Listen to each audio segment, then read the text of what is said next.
Assalamualaikum warahmatullahi wabarakatuh. Jadi, hari ini saya akan menjelaskan tentang dinamika rotasi dan kesetimbangan benda tegar.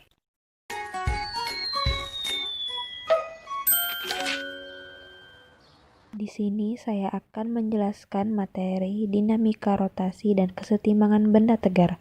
KD 3.1 menerapkan konsep torsi, momen inersia, titik berat, dan momentum sudut pada benda tegar. Indikator 1. Menganalisis torsi melalui pengamatan. 2. Menghitung besarnya torsi. 3. Menyelidiki penerapan torsi.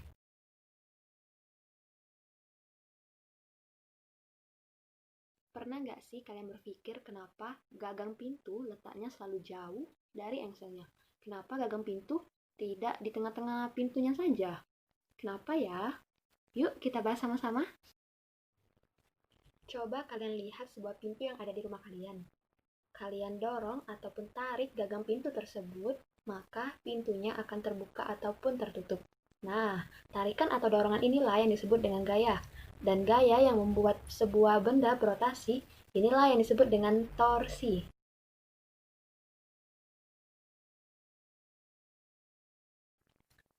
Ayunan saat pintu terbuka maupun tertutup menandakan bahwa pintu tersebut mengalami gerak rotasi yang memiliki sumbu putar atau poros yang terletak pada engselnya. Jika kalian mendorong pintu dengan sangat kuat ataupun keras, maka pintu akan dengan mudah terbuka. Sebaliknya, jika kalian mendorong pintu dengan sangat pelan, maka pintu akan sulit untuk terbuka.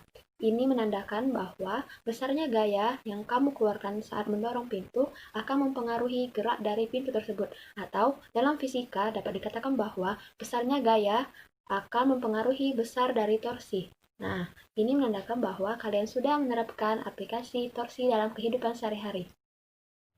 Seperti yang sudah saya jelaskan sebelumnya bahwa letak sumbu putar atau poros terdapat pada engselnya dan jarak dari gagang pintu sampai ke engsel disebut dengan lengan gaya atau lengan momen.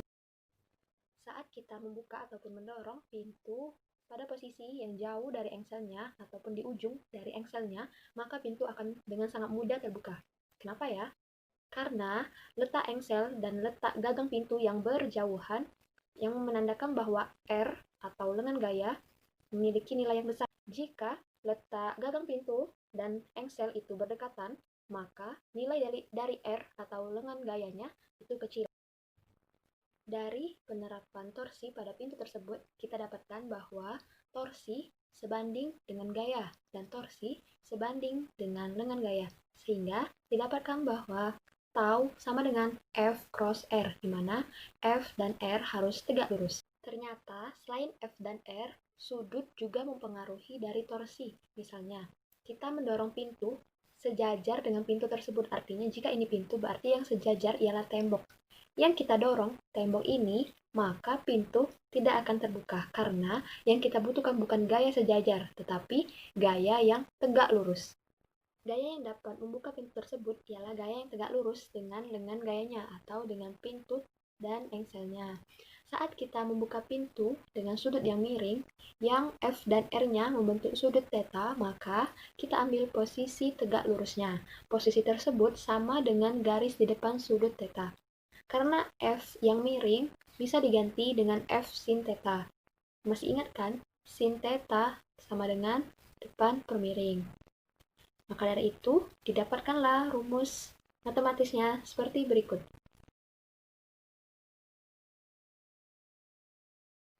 Torsi merupakan besaran vektor, yang berarti selain memiliki nilai, torsi juga memiliki arah. Arah torsi hanya terbagi menjadi dua. Pertama, torsi arahnya searah dengan jarum jam. Dan yang kedua, berlawanan dengan jarum jam. Untuk yang searah dengan jarum jam, kita beri tanda minus.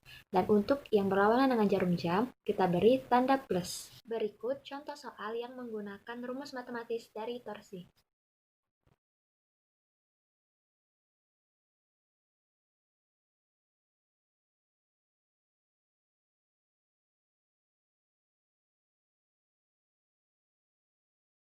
Oke teman-teman semua, mungkin ini saja yang dapat saya jelaskan.